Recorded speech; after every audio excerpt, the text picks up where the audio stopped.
আজকের ঈশ্বরের বাক্য যোহন 8 অধ্যায় 12 পদে এমনই বলছে, তখন যিশু আবার তাদের উদ্দেশ্যে বললেন, আমি জগতের আলো।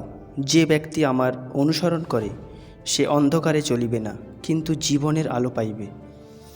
এই পদে যিশু নিজেকে জগতের আলো বলে ঘোষণা করেছেন। আলো মানে সত্য, পবিত্রতা এবং ঈশ্বরের উপস্থিতি। যিশু বলতে চেয়েছেন, পৃথিবীর অন্ধকারে আছে পাপ, মিথ্যা ও বিভ্রান্তি।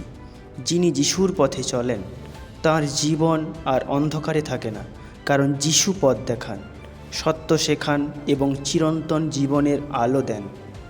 অন্ধকারে না চলা মানে পাপের জীবন থেকে মুক্ত হয়ে ঈশ্বরের সত্য ও প্রেমে চলা।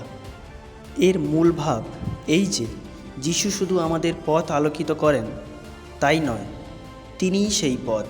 তার সঙ্গে চললে আমরা জীবনের প্রতিটি অন্ধকারে আলো পাই। আমেন।